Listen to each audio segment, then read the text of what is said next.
നമസ്കാരം. കൃഷി ദർശനിലേക്ക് ഏവർക്കും സ്വാഗതം. കൃഷി എന്നാൽ ആവശ്യാനുസരണം പച്ചക്കറികൾ ഉൽപ്പാദിപ്പിക്കുക എന്നതല്ല. കൃഷി ഒരു സംസ്കാരമാണ്. ഇതൊരു ദിനചര്യ കൂടിയാണ്. ആരോഗ്യകരമായ ഒരു തലമുറയെ വാർത്തെടുക്കുന്നതിന് പുതിയ കൃഷിരീതിയിലൂടെ സാധിക്കും എന്നതിന് ഒരു ഉത്തമ ഉദാഹരണമാണ് ശാന്തിഗിരിയിലെ വീക്കെൻഡ് ഫാമിംഗ് പദ്ധതി. ഇവിടെ മണ്ണിൽ പൊന്നു വിളയിക്കുന്നത് സാധാരണ കർഷകരല്ല, മറിച്ച് ടെക്നോ പാർക്കിൽ 12 മണിക്കൂറിലധികം കമ്പ്യൂട്ടറിന് മുന്നിൽ അധ്വാനിക്കുന്ന ഒരു ഗ്രൂപ്പ് ടെക്കികളാണ്. അവരെ ഒരുമിപ്പിക്കുന്നതാകട്ടെ സോഷ്യൽ നെറ്റ്വർക്കിംഗ് സൈറ്റുകളും. ശാന്തിഗിരിയിലെ വീക്കെൻഡ് ഫാമിംഗ് പദ്ധതികളിലേക്ക് എല്ലാവർക്കും സ്വാഗതം.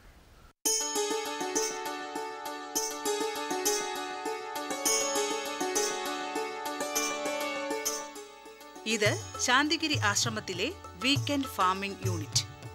1 ഏക്കറോളം സ്ഥലത്ത് പടർന്നു കിടക്കുന്ന പാവൽ, പടവലം, കോവൽ കൃഷി.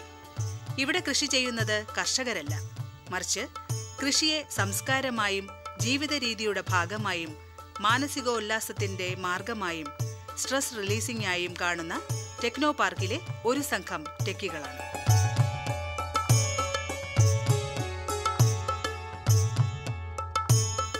ദിവസത്തിന്റെ ഏറിയ ഭാഗവും കമ്പ്യൂട്ടറിന് മുന്നിൽ ഇരിക്കുന്ന ഇവർ ജീവിതത്തിലെ ഹരിതാഭമായ ആനന്ദം ഇതൊന്നുമല്ല എന്ന ആശയത്തിൽ നിന്ന് ഉത്ഭവിച്ചതാണ് പൂത്തുലഞ്ഞ ഈ കൃഷിയിടങ്ങൾ. വീക്കെൻഡ് ഫാമിംഗ് എന്ന് പറയുന്ന കൺസെപ്റ്റ് എങ്ങനെയാണ് രൂപപ്പെട്ടത്? അതിൽ തന്നെ ഈ സോഷ്യൽ നെറ്റ്വർക്കിംഗ് സൈറ്റുകളുടെ സാധ്യതകൾ എങ്ങനെ പ്രയോജനപ്പെടുത്തി? വീക്കെൻഡ് ഫാമിംഗ് എന്നുള്ള ആശയം വരാൻ കാര്യം എന്ന് വെച്ച് കഴിഞ്ഞാൽ, നമ്മളിപ്പോൾ ജോലി ചെയ്യുന്ന, ഇപ്പം IT ജോലിയാണെങ്കിലും സർക്കാർ ജോലിയാണെങ്കിലും എന്ത് ജോലി ചെയ്യുന്ന ആൾക്കാർ കൂടുതൽ താമസിക്കുന്ന സ്ഥലമാണല്ലോ തിരുവനന്തപുരം. ഇവിടെയുള്ള ആൾക്കാരുടെ മെയിൻ പ്രശ്നം എന്ന് വെച്ച് കഴിഞ്ഞാൽ വീട്ടിലുള്ള മിക്കവാറും എല്ലാവരും ജോലിക്കാരായിരിക്കും. 2 അച്ഛനുമുണ്ട്, അമ്മയുണ്ട്, അവരും ജോലിക്കാരായിരിക്കും, മക്കൾ പഠിക്കുന്ന ആൾക്കാരുമായിരിക്കും. അപ്പോൾ ഇവർക്ക് ദിവസവും ഇതിന് ചിലപ്പം അതിൻ്റെ ആവശ്യമുള്ള കാര്യങ്ങൾ ചെയ്യാനുള്ള സമയം കിട്ടിയില്ല എന്നിരിക്കും. ചിലപ്പം ടൂർ ഉണ്ടായിരിക്കാം, പുറത്തേക്ക് പോകാം, പിള്ളേർക്ക് പരീക്ഷ സമയമായിരിക്കും, അപ്പോൾ കൂടുതൽ പിള്ളേരുടെ കാര്യം നോക്കേണ്ടി വരും. അപ്പോൾ ഇങ്ങനെ വരുമ്പോഴത്തേക്കും നമ്മൾ എത്ര ഇൻട്രസ്റ്റ് എടുത്ത് ചെയ്ത് കഴിഞ്ഞാലും ഈ കൃഷി ചെയ്ത സാധനം കുറച്ച് ദിവസം കഴിയുമ്പോഴത്തേക്ക് വാടിപ്പോകുമ്പോൾ, അതായത് ഇപ്പം മണ്ണിലാണ് നമ്മൾ നടുന്നതെന്നുണ്ടെങ്കിൽ അത് 1-2 ദിവസം വെള്ളമില്ലെങ്കിലും അത് അവിടെ വലിയ കുഴപ്പമില്ലാതെ നിൽക്കും. പക്ഷേ ടെറസിലൊക്കെ നടുമ്പോൾ, നമ്മൾ ഗ്രോ ബാഗിലൊക്കെ നടുന്ന കൃഷികളൊക്കെ എന്ന് വെച്ചാൽ ഇത്ര ഇൻറ്റൻസ് വെയിലടിക്കുന്നത് കാരണം അതിൻ്റെ അത് വെള്ളം കുറച്ച് വേരോട്ടമേ ഉള്ളൂ. അപ്പോൾ അതിൽ നല്ലതുപോലെ വെള്ളമില്ലാത്തത് കാരണം ഒരു ദിവസം പോലും നമ്മൾ വെള്ളം ഒഴിച്ചില്ലെങ്കിൽ അതിൻ്റേതായ ഒരു എന്താ പറയുക അതിനൊരു ഇമ്പാക്റ്റ് അതിനുണ്ടാക്കും. അപ്പോൾ അതുകൊണ്ടാണ് ഞാനിങ്ങനെ വീക്കെൻഡ് ഫാമിംഗ് എന്ന് പറഞ്ഞാൽ അതൊരു സോഷ്യൽ ഫാമിംഗ് ഇനിഷ്യേറ്റീവാണ്.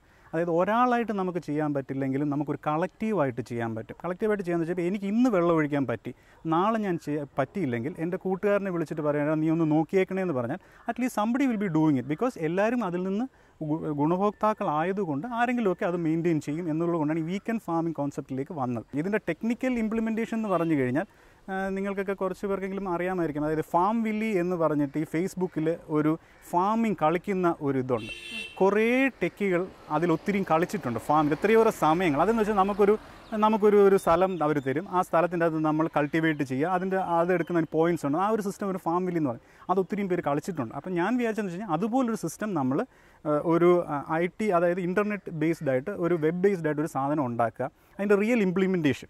അതായത് അവിടെ നമ്മൾ തക്കാളി നടാനായിട്ട് ഒരു ഓർഡർ കൊടുക്കുമ്പോൾ എ പേഴ്സൺ ലൈവായിട്ട് ഇവിടെ വീക്കെൻഡ് ഫാമിങ്ങിൻ്റെ പ്ലോട്ടിൽ നമ്മൾ എംപ്ലോയ് ചെയ്യുന്ന ഒരാൾ ചെയ്യും. സോഷ്യൽ നെറ്റ്വർക്കിംഗ് സൈറ്റുകളിലൂടെ സൈബർ ലോകത്ത് സ്ഥലം വാങ്ങി കൂട്ടായി കൃഷി ചെയ്യുന്ന ഫാം വില്ല എന്ന കമ്പ്യൂട്ടർ ഗെയിമിൽ ഏർപ്പെട്ടപ്പോഴാണ് ജോജി മാത്യുവിന് വീക്കെൻഡ് ഫാമിംഗ് എന്ന കൺസെപ്റ്റ് ഉണ്ടായത്. പിന്നെ സ്ഥലത്തിന് വേണ്ട അന്വേഷണമായി. അങ്ങനെ ശാന്തിഗിരിയിലെ സന്മനസ്സാണ് ഈ യുവാവിന്റെ സ്വപ്നങ്ങളുടെ കൃഷിഭൂമിയാവുന്നത്.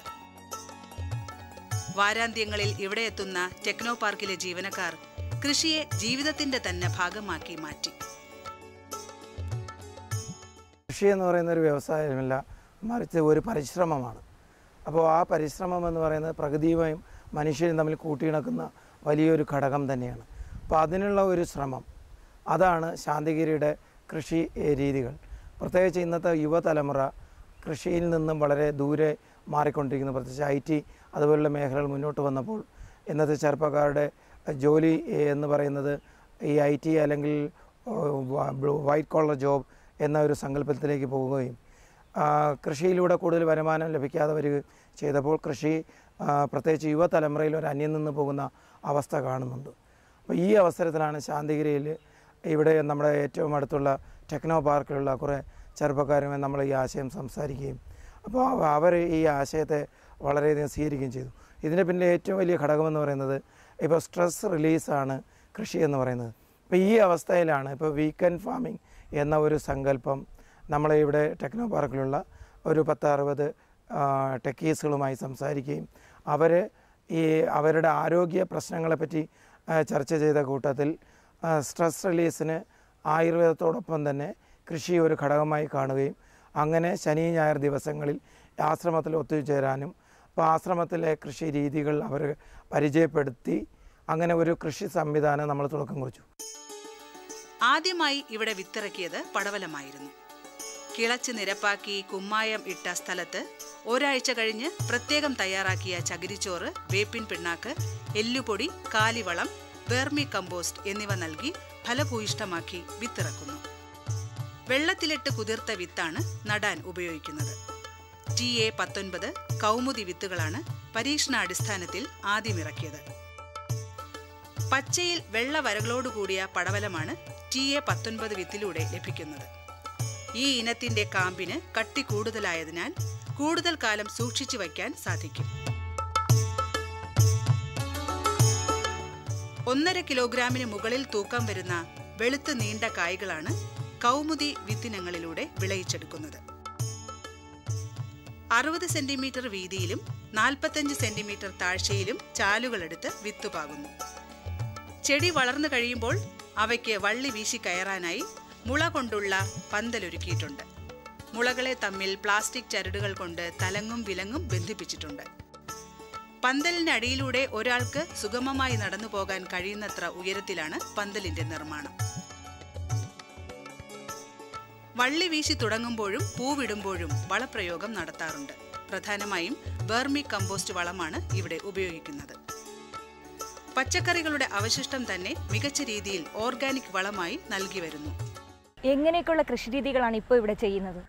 നമ്മളിപ്പോൾ ചെയ്തിരിക്കുന്നത് പരമ്പരാഗത കൃഷിരീതികൾ തന്നെയാണ്. ബിക്കോസ് കാര്യം വെച്ചാൽ ശാന്തിഗിരിയിൽ ഇവിടെ നമുക്ക്, അതായത് സ്വാമി നമുക്ക് തന്ന ആൾക്കാരെന്നൊക്കെ പറഞ്ഞാൽ തൃശ്ശൂർ മണ്ണുത്തി കാർഷിക കോളേജിലൊക്കെ ജോലി ചെയ്ത് പരിചയമുള്ള ഒരു വ്യക്തിയാണ് ഇതിനൊക്കെ മേൽനോട്ടം വഹിച്ചത്. അദ്ദേഹം പുള്ളിക്കാരൻ നല്ല രീതിയിൽ അതൊക്കെ അറിയാവുന്നത് കൊണ്ടും ശരിക്കും പറഞ്ഞാൽ നമുക്ക് കൃഷിയെ വലുതായിട്ട് അറിയില്ലെങ്കിലും അദ്ദേഹത്തിൻ്റെ അറിവുകൾ ഞങ്ങൾക്ക് പഠിക്കാൻ പറ്റി.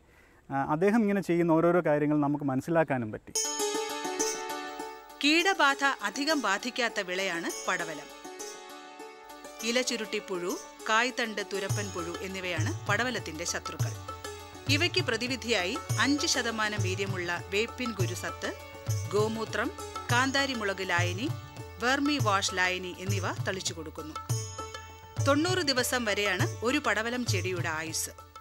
തിരക്ക് പിടിച്ച IT മേഖലയിൽ നിന്ന് കൃഷിയിലേക്ക് വരാനുള്ള പ്രചോദനം എന്താണ്? കൃഷി എന്ന് പറഞ്ഞാൽ നമുക്ക് പണ്ട് മുതൽ ഇഷ്ടമുള്ളൊരു കാര്യമാണ്. കൊച്ചിലെ മുതൽ എൻ്റെ അച്ഛനൊക്കെ വീട്ടിൽ ഞങ്ങൾക്ക് കുറച്ചുള്ള സ്ഥലത്തിൻ്റെ ടെറസിൻ്റെ മേളിൽ ഒക്കെ കൃഷി ചെയ്യാറുണ്ടായിരുന്നു. കൊച്ചിലെ മുതൽ ആ കൃഷി കണ്ടാണ് ഞാൻ വളരുന്നത്.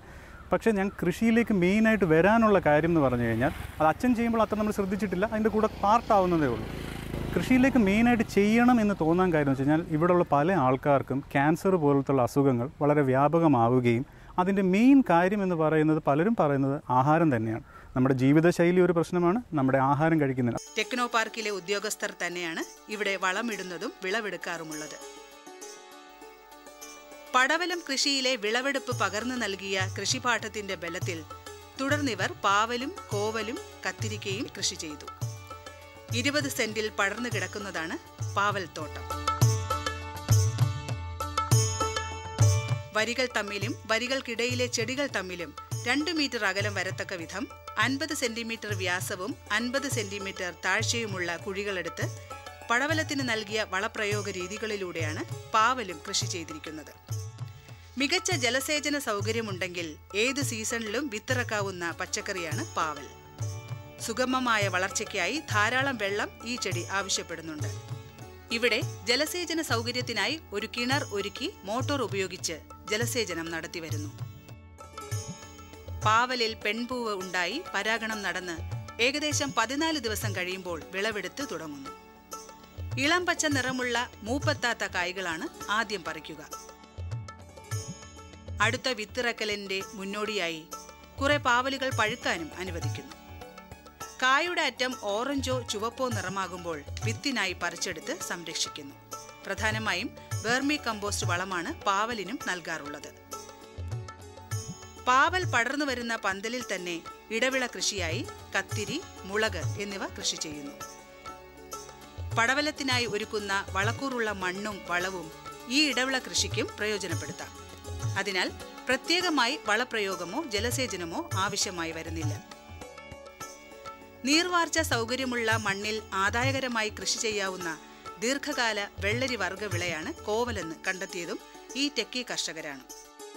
ഔഷധ ഗുണത്തിലും പോഷക കാര്യത്തിലും കേമനായ കോവൽ ഒരിക്കൽ നട്ടാൽ 2 വർഷം വരെ നല്ല വിളവ് തരും. കോവലിന്റെ പെൺചെടിയിൽ നിന്നും ഉൽപാദനശേഷി കൂടിയവ കണ്ടെത്തി അതിന്റെ തണ്ടുകളാണ് നടാനായി ഉപയോഗിക്കുന്നത്. 2 അടി നീളവും വീതിയും 1.5 അടി താഴ്ചയുമുള്ള കുഴിയിൽ മണ്ണിനെ ഫലഭൂയിഷ്ടിപ്പെടുത്തിയാണ് കോവൽ നടുന്നത്. ടെക്കികൾക്ക് ആവശ്യമായ പച്ചക്കറികൾ എടുത്ത ശേഷം ബാക്കിയുള്ളവ ശാന്തിഗിരിയുടെ പച്ചക്കറി സ്റ്റോളിലൂടെ വിപണനം നടത്തിവരുന്നു. ജൈവ രീതിയിൽ തയ്യാറാക്കുന്ന പച്ചക്കറികൾക്ക് ആവശ്യക്കാർ ഏറെയാണ്. പാരമ്പര്യ കൃഷിരീതികളും ശാസ്ത്രീയ കൃഷിരീതികളും സംയോജിപ്പിച്ചുള്ള പരീക്ഷണങ്ങൾ നല്ല വിളവെടുപ്പ് ലഭിക്കാൻ കാരണമായി തീരുന്നു. തിരക്ക് പിടിച്ച ടെക്കി ലൈഫിൽ നിന്ന് കൃഷിയിലേക്ക് തിരിയുമ്പോൾ സ്ട്രെസ്, ടെൻഷനൊക്കെ മാറുന്നുണ്ടോ? ആ ഒരു അനുഭവം എങ്ങനെയാണ്? യെസ്, വളരെയധികം. അത് ഇതിൻ്റെ ഏറ്റവും വലിയൊരു അഡ്വാൻറ്റേജ് ആണ്. അതായത് നമ്മൾ പ്രകൃതിയിൽ നിന്ന് മനുഷ്യൻ എത്രത്തോളം അകലുന്നോ അത്രത്തോളം നമുക്ക് സ്ട്രെസ്ഫുൾ ലൈഫിലേക്ക് പോവുകയാണ്. ഇതെന്ന് വെച്ചാൽ നമ്മൾ തിരിച്ച് പ്രകൃതിയിലേക്ക് വരികയാണ്. പ്രകൃതിയുടെ മടിത്തട്ടിലേക്ക് വന്ന് അതൊരു എക്സ്പീരിയൻസ്. അത് ചിലപ്പോൾ ഫീൽ ചെയ്താലേ മനസ്സിലാവുള്ളൂ. അതായത് കൈ ആ മണ്ണിലിട്ട് കൈയൊന്ന് അഴുക്കാവുമ്പോൾ കിട്ടുന്ന ആ ഒരു ഇതുണ്ടല്ലോ, അത് നമുക്ക് മനസ്സിലാവും. പണ്ട് കൊച്ചുനാളിലെ ഉണ്ടായിരിക്കും. ചെളി കളിക്കുമ്പോൾ അമ്മ വേണ്ട മോനെ എന്ന് പറയും. പക്ഷേ എന്നാൽ ആ കളിക്കുമ്പോൾ കിട്ടുന്ന ആ ഒരു ഇതുണ്ടല്ലോ, അത് വളരുമ്പോഴും അത് അവൻ്റെ മനസ്സിലുണ്ടാവും. അത് നമ്മൾ കൊടുക്കാൻ ശ്രമിക്കുന്നു. ആ ഒരു കൃഷിയിൽ മണ്ണ് തൊട്ട് ചില ആൾക്കാർ, ചില വീട്ടമ്മമാർക്കുണ്ട് ആ ഒരു ചിന്തയുണ്ട്. എൻ്റെ മക്കൾ മണ്ണിൽ തൊട്ടാൽ അവന് പനി വരും, അസുഖം വരും, ജേംസാണ്, മറ്റേ വിരയുടെ മുട്ട നഖത്തിൽ കയറും. ഇത് ഭയങ്കര മിസ്കോൺസെപ്റ്റാണ്. ഇപ്പോൾ ഈ ഇടയ്ക്കത്തുള്ള സ്റ്റഡി പറയുന്നത് വെച്ച് കഴിഞ്ഞാൽ അൾഷിമേഴ്സ് പോലത്തെ രോഗങ്ങൾ വരുന്നത് നമ്മൾ വളരെ AC പോലത്തെ ഒട്ടും ഈ അണുക്കൾ വരാതെ നമ്മുടെ ബോഡി വളരുമല്ലോ. അപ്പോൾ പ്രതിരോധ ശക്തി എന്ന് പറഞ്ഞ സാധനമില്ല. എന്തിനേലും പ്രതിരോധിച്ചാണ് ഹാർഡൻ ചെയ്യുന്നത് നമ്മുടെ ശരീരം. അങ്ങനെ വരാത്തവർക്ക് ഈ അൾഷിമേഴ്സ് പോലത്തെ രോഗങ്ങളിലേക്ക് പെട്ടെന്ന് അതിലേക്ക് അവസാനിക്കുന്ന അങ്ങനെയാണെന്നാണ്. പെട്ടെന്ന് രോഗാതൊരു കുറച്ച് ഏജ് കഴിയുമ്പോൾ. പുതിയ തലമുറയിലുള്ള ആൾക്കാരൊക്കെ കൃഷിയിലേക്ക് വരുമ്പോൾ അവരുടെ ആ അനുഭവം ഒന്ന് പറയാമോ? അതിലെ പാഠങ്ങൾ എൻ്റെ കൂടെ ഉള്ള എൻ്റെ ഏജ് ഗ്രൂപ്പിലുള്ളവർ പഠിച്ചതിനെയും കാട്ടിലും അവരുടെ മക്കൾ ഇവിടെ വന്ന് കാണുമ്പോഴത്തേക്ക് എൻ്റെ സിസ്റ്ററിൻ്റെ മക്കളും ഇവിടെ വന്നു കഴിഞ്ഞാൽ അവർക്കൊരു പുതിയൊരു ലോകം കിട്ടിയതുപോലെയാണ്. അവർ അണ്ണാൻ്റെ പുറകെ ഓടി നടക്കുന്നു, ചാടി പറിക്കുന്നു, ഇല പറിക്കുന്നു. ഇതെന്ന് പറഞ്ഞാൽ ആ ഒരു എക്സ്പീരിയൻസ് ഉണ്ടല്ലോ, അത് നമുക്ക് ചിലപ്പോൾ നമ്മുടെ ഈ പ്രായത്തിൽ നമുക്കൊരു ഇല കണ്ടാൽ തോന്നില്ല. ആ പിള്ളേർക്ക് അത് കാണുന്നത് ഭയങ്കര ഒരു വ്യത്യാസമാണ്. മെയിൻലി അവർ ഭയങ്കരമായിട്ട് എൻജോയ് ചെയ്യുന്നുണ്ട് ഇവിടെ വരുന്ന എൻ്റെ ഫ്രണ്ട്സിൻ്റെയും എൻ്റെ റിലേറ്റീവ്സിൻ്റെയും പിള്ളേർ. കൃഷിയുമായി ബന്ധപ്പെട്ട് പുതിയ തലമുറയോട് എന്താണ് പറയാനുള്ളത്? ഇനിയുള്ള കാലത്ത് നമുക്കാവശ്യമുള്ള അൺഅഡൾട്ടറേറ്റഡ് ആയിട്ടുള്ള വിഷമില്ലാത്ത ആഹാരം കഴിക്കണമെന്നുണ്ടെങ്കിൽ നമ്മളുടെ വീട്ടുവളപ്പിലോ അല്ലെങ്കിൽ നമ്മൾ കൂട്ടായ്മയോടുകൂടി കൃഷി ചെയ്ത് നമുക്ക് ആഹാരം കഴിക്കാൻ പറ്റുള്ളൂ. ഇവിടെ ഇന്ത്യയുടെ നിയമം അനുസരിച്ച് ജനറ്റിക്കലി മോഡിഫൈഡ് ക്രോപ്സ് വളർത്തരുതെന്നായിരുന്നു നേരത്തെ. പക്ഷേ പുറത്തുനിന്ന് ഇമ്പോർട്ട് ചെയ്യുന്ന ധാന്യപ്പൊടികളോ ധാന്യങ്ങളോ GM ക്രോപ്പ് ആണെന്നുണ്ടെങ്കിൽ ഒരു കുഴപ്പവുമില്ല. ഇവിടെ നമുക്ക് അത് സുലഭമായിട്ട് വിൽക്കാമായിരുന്നു. അപ്പോൾ നമ്മൾ എത്രയോ നാളായിട്ട് കഴിച്ചുകൊണ്ടിരുന്ന ഗോതമ്പ് പൊടിയും ഗോതമ്പുമൊക്കെ ചിലപ്പോൾ GM ക്രോപ്പ് ആയിരിക്കാം. നമുക്ക് അതിനെപ്പറ്റി അവിടെ അങ്ങനെ ഒരു നിയമമില്ല ഇവിടെ, മനസ്സിലായില്ലേ? അപ്പോൾ നമുക്കിനി എന്ത് വേണോ, നമുക്ക് വിശ്വാസത്തോടു കൂടി ഇച്ചിരി നെല്ല് കഴിക്കണമെന്നുണ്ടെങ്കിൽ, അരി കഴിക്കണമെന്നുണ്ടെങ്കിൽ നെൽപ്പാടങ്ങളിൽ പോയി കൃഷി ചെയ്യൂ. ഇപ്പോൾ സർക്കാരിന് തന്നെ പല പദ്ധതികളുമുണ്ട്. ഈ വെറുതെ ഇട്ടിരിക്കുന്ന നെൽപ്പാടങ്ങൾ തിരിച്ച് കൃഷിയിലേക്ക് കൊണ്ടുവരാൻ വേണ്ടി പല സ്കീംസും ഉണ്ട്. ആൾക്കാരത് ഉപയോഗിച്ച് അവിടെ കൃഷി ചെയ്യൂ. ആൾക്കാർ നമ്മുടേത് ആവശ്യത്തിന് നമ്മുടെ മനസ്സമാധാനത്തിന് കഴിക്കാൻ പറ്റുന്ന സാധനങ്ങൾ അതാണ്. കൃഷിയിലൂടെ ആരോഗ്യം വീണ്ടെടുക്കാനായി ഇവിടെ എത്തുമ്പോൾ ഇവരിൽ ഭൂരിഭാഗം പേർക്കും കൃഷിപാഠങ്ങൾ ഒന്നും തന്നെ സ്വായത്തമല്ലായിരുന്നു. കൂട്ടായ കൃഷിരീതികളിലൂടെ സംശയ നിവാരണം വരുത്തി കൃഷി അറിവുകൾ ഇവർ പരസ്പരം പങ്കുവച്ചു. ഇതിൽ പ്രചോദനം ഉൾക്കൊണ്ടുകൊണ്ട് വീടിന്റെ ചുറ്റും പാഴായി കിടക്കുന്ന ചെറിയ സ്ഥലങ്ങളിലും ടെറസിലും ഈ കർഷകർ കൃഷി ചെയ്തു വരുന്നു. ഇന്ന് ഫേസ്ബുക്കിലും സോഷ്യൽ മീഡിയയിലുമായി ഏകദേശം ഒരു 600ഓളം ആൾക്കാർ ഇതിൽ ബന്ധപ്പെടുന്നുണ്ട്. നമ്മൾ പ്രത്യേകിച്ച് ഇതിന് പ്രൊമോഷൻ നൽകുന്നത് ഓർഗാനിക് ഫാമിങ്ങിനാണ്, അതായത് പ്രകൃതിയെ സംരക്ഷിച്ചുകൊണ്ടുള്ള ഒരു കൃഷി രീതി. അപ്പോൾ ഇവിടെ അവർ കുടുംബമായി ഞായർ ദിവസങ്ങൾ ഇവിടെ വന്ന് സ്വന്തമായി കൃഷി ചെയ്യുന്നു. അവർ തന്നെ വിത്തിടുന്നു, വെള്ളം കൊടുക്കുന്നു, അല്ലെങ്കിൽ അതിനെ പരിപാലിക്കുന്നു, കളയെടുക്കുന്നു. ഒപ്പം തന്നെ ആ വിളവെടുപ്പ് ഒരുമിച്ച് ചെയ്യുന്നു. ഈ വിളവെടുപ്പ് അവർ സ്വയം ഷെയർ ചെയ്യുകയാണ് ചെയ്യുന്നത്. സോഷ്യൽ നെറ്റ്വർക്കിംഗ് സൈറ്റുകൾ യുവത്വം നശിപ്പിച്ചുകൊണ്ടിരിക്കുന്നു എന്ന പരാതി പരക്കെ കേൾക്കുന്ന ഈ കാലഘട്ടത്തിൽ വീക്കെൻഡ് ഫാമിങ്ങിനായി ആ പേരിൽ ഒരു ഫേസ്ബുക്ക് പേജ് ഓപ്പൺ ചെയ്യുകയും അതിലൂടെ കൃഷി അറിവുകൾ യുവതലമുറയുമായി പങ്കുവയ്ക്കുകയുമാണ് ഈ സംഘം. ഓരോരുത്തരെയും അവരവർക്ക് വേണ്ട പച്ചക്കറിയുടെ ഉൽപ്പാദന കാര്യത്തിൽ സെൽഫ് സഫിഷ്യൻ്റ് ആക്കുക, വിഷരഹിത പച്ചക്കറികളുടെ ഉൽപ്പാദനം വർദ്ധിപ്പിക്കുക, കൃഷിയെ ഒരു ജീവിതചര്യയായി വളർത്തുക എന്നീ ലക്ഷ്യങ്ങളും ശ്രീ ജോജി മാത്യു തൻ്റെ വെബ്സൈറ്റായ www.weekendfarming.org എന്ന സൈറ്റിലൂടെ മുന്നോട്ട് വയ്ക്കുന്നുണ്ട്. പുതുതലമുറയ്ക്ക് കാർഷിക സംസ്കാരം പകർന്നു നൽകുന്നതിന് ഇത്തരം പരീക്ഷണങ്ങൾ പ്രചോദനമാകുമെന്ന് നമുക്ക് പ്രത്യാശിക്കാം.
നമസ്കാരം. ദൂരദർശൻ കാർഷിക വാർത്തകളിലേക്ക് സ്വാഗതം. പ്രധാന വാർത്തകൾ. 1000 സ്കൂളുകളിൽ പൗൾട്രി പദ്ധതി. നാളികേര ഭക്ഷ്യ സംസ്കരണത്തിൽ certificate course. Tissue culture technician കോഴ്സിന് അപേക്ഷിക്കാം. വിശദമായ വാർത്തകളിലേക്ക്. സംസ്ഥാന പൗൾട്രി വികസന കോർപ്പറേഷൻ സ്കൂൾ പൗൾട്രി പദ്ധതി പ്രകാരം 1000 സ്കൂളുകളിൽ വിദ്യാർത്ഥികൾക്ക് 3 കോഴിക്കുഞ്ഞുങ്ങളെ വീതം നൽകുന്ന പദ്ധതി നടപ്പാക്കുന്നു. സർക്കാർ സ്കൂളുകൾക്കോ എയ്ഡഡ് സ്കൂളുകൾക്കോ പദ്ധതിക്കായി അപേക്ഷിക്കാം.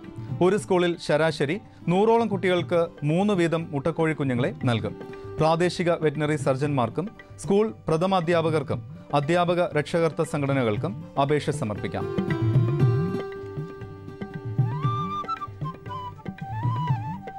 കൂടുതൽ വിവരങ്ങൾക്ക് ബന്ധപ്പെടാവുന്ന ഫോൺ നമ്പർ 9495000930.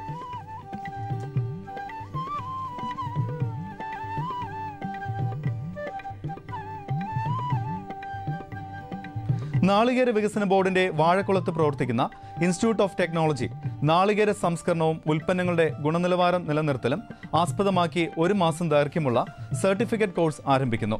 2014 ഓഗസ്റ്റ് 6 മുതൽ സെപ്റ്റംബർ 15 വരെയാണ് കോഴ്സിന്റെ ആദ്യ ബാച്ച്.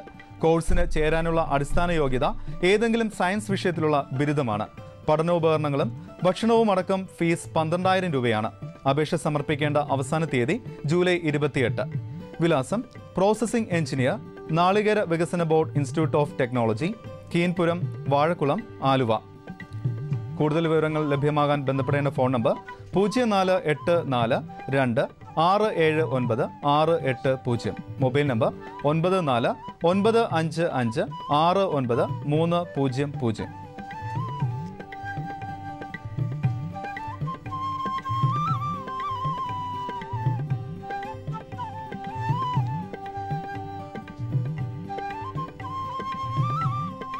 കൃഷി വകുപ്പിന്റെ കീഴിൽ പ്രവർത്തിക്കുന്ന Kazhakuttam biotechnology and model floriculture സെന്ററിൽ 3 മാസത്തെ ടിഷ്യൂ കൾച്ചർ ടെക്നീഷ്യൻ കോഴ്സിന് അപേക്ഷ ക്ഷണിച്ചു.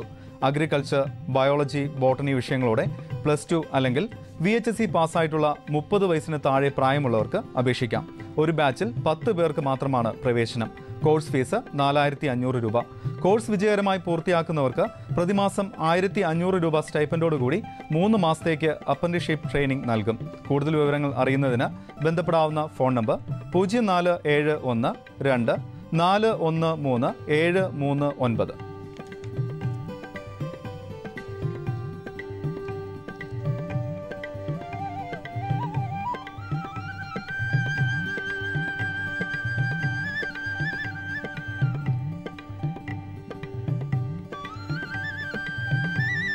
5 മിനിറ്റിനുള്ളിൽ കാലിത്തീറ്റയുടെ ഗുണനിലവാരം ഉറപ്പുവരുത്തുന്നതിനുള്ള NIR സംവിധാനം ഒരുക്കിയ ലബോറട്ടറി കേരള ഫീഡ്സിന്റെ കല്ലേറ്റിങ്കര ഫാക്ടറിയിൽ നിലവിൽ വന്നു. ഈ സൗകര്യം ഉപയോഗിച്ച് കേരളത്തിലെ ക്ഷീരകർഷകർക്ക് തങ്ങൾ വാങ്ങുന്ന കാലിത്തീറ്റയുടെ ഗുണനിലവാരം ഉറപ്പുവരുത്താം. ലബോറട്ടറിയുടെ സേവനങ്ങൾക്കായി കേരള ഫീഡ്സിന്റെ കല്ലേറ്റിങ്കര ഓഫീസുമായി ക്ഷീരകർഷകർ ബന്ധപ്പെടണമെന്ന് കേരള ഫീഡ്സ് മാനേജിംഗ് ഡയറക്ടർ അറിയിച്ചു. പയർ, വെണ്ട, പാവൽ, കോവൽ എന്നിങ്ങനെയുള്ള പച്ചക്കറി തൈകൾ ഞാറയ്ക്കൽ കൃഷി വിജ്ഞാന കേന്ദ്രത്തിൽ നിന്നും ലഭ്യമാകും. തൈകൾ കൂടാതെ കാടമുട്ട, കോഴിമുട്ട, മുയൽക്കുഞ്ഞുങ്ങൾ, പഞ്ചഗവ്യം എന്നിവയും കൃഷി വിജ്ഞാന കേന്ദ്രം വിപണനത്തിന് തയ്യാറാക്കിയിട്ടുണ്ട്. ഞാറയ്ക്കൽ കൃഷിഭവന്റെ ഫോൺ നമ്പർ 0484 2 492 450.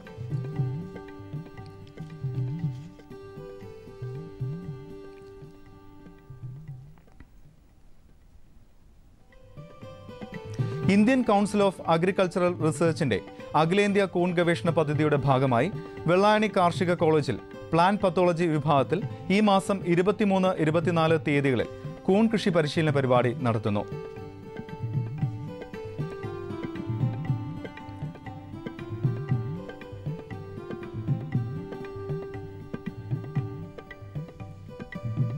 കൂടുതൽ വിവരങ്ങൾക്ക് ബന്ധപ്പെടേണ്ട phone number 0471 2 388 042. Mobile number 94 460 33 030.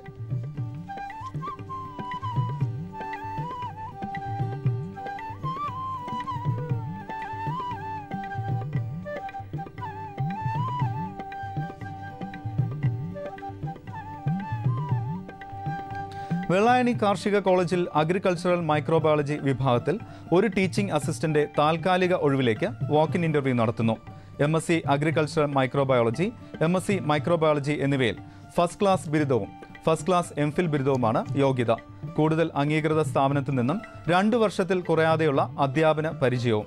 Vellayani കാർഷിക കോളേജ് ഡീനിന്റെ ഓഫീസിൽ ജൂലൈ 24 തീയതി രാവിലെ 9 മണിക്ക് ഇന്റർവ്യൂവിന് ഹാജരാകണം. ഇനി കമ്പോള നിലവാരം.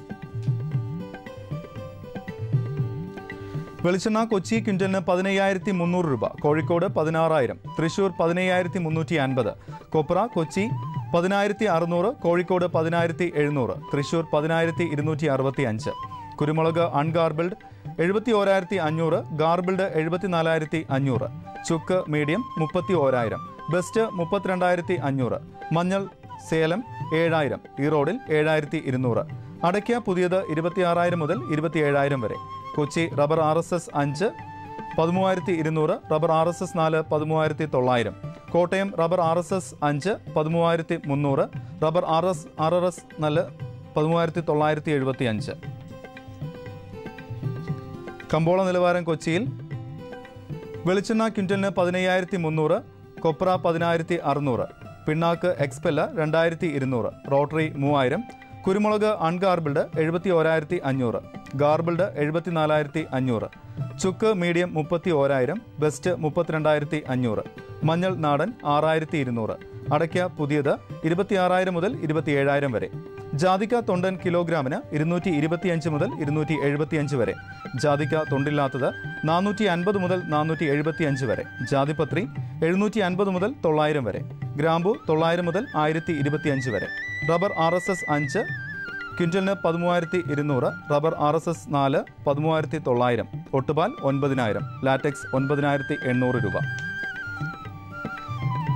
കമ്പോള അവലോകനം. ഹൈറേഞ്ചിൽ ഏലയ്ക്ക ആദ്യ റൗണ്ട് വിളവെടുപ്പ് പുരോഗമിക്കുകയാണ്. ചരക്കുവരവ് ഇടപാടുകാരുടെ പ്രതീക്ഷയ്ക്കൊത്ത് ഉയരാഞ്ഞത് ലേലകേന്ദ്രങ്ങളിൽ വീറും വാശിയും ഉയർത്തി. കയറ്റുമതിക്കാരും ആഭ്യന്തര വ്യാപാരികളും ലേലത്തിൽ സജീവമാണ്. കൊച്ചി ലേലത്തിൽ മികച്ച ഇനങ്ങൾ കിലോ 1,024 രൂപയിലും ശരാശരി ഇനങ്ങൾ 784 രൂപയിലുമാണ്. റബ്ബർ സ്റ്റോക്കിസ്റ്റുകളെയും കർഷകരെയും ഞെട്ടിച്ച് ഷീറ്റ് വില വീണ്ടും ഇടിഞ്ഞു. മഴ മൂലം ഒട്ടുമിക്ക തോട്ടങ്ങളിലും ടാപ്പിംഗ് സ്തംഭിച്ചതിനാൽ നിരക്ക് ഉയരുമെന്ന പ്രതീക്ഷകളെ തകിടുമറിച്ച് 4ാം ഗ്രേഡ് 13,900 താഴ്ന്നു. 5ാം ഗ്രേഡ് കിലോ 132 രൂപയിലും ഒട്ടുപാൽ 90 ഇടിഞ്ഞു. ലാറ്റക്സിന് 100 രൂപയുടെ നിർണായക താങ്ങ് നഷ്ടമായി 98. നാളികേര ഉൽപ്പന്നങ്ങൾ കൂടുതൽ കരുത്ത് സ്വരൂപിക്കുകയാണ്. പ്രതികൂല കാലാവസ്ഥ മൂലം കൊപ്ര ഉൽപ്പാദനം ചുരുങ്ങിയത് വിലക്കയറ്റത്തിന് വഴിതെളിച്ചു. കോഴിക്കോട് വെളിച്ചെണ്ണ 16,000-ലേക്കും കൊപ്ര 10,700-ലേക്കും ഉയർന്നു. കുരുമുളകിന് ഉത്തരേന്ത്യൻ ഡിമാൻഡ് നിലനിന്നു. ഉൽപ്പാദന മേഖലയിൽ നിന്നുള്ള ചരക്കുവരവ് കുറഞ്ഞ അളവിലാണ്. ഇനി കാലാവസ്ഥ.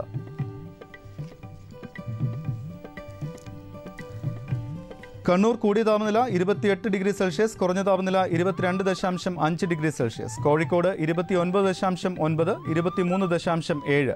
കൊച്ചി 29, 23.4. ആലപ്പുഴ 30.2, 24.5. പുനലൂർ 30.8, 22.7. Thiruvananthapuram 31.1, 24.6 degree Celsius.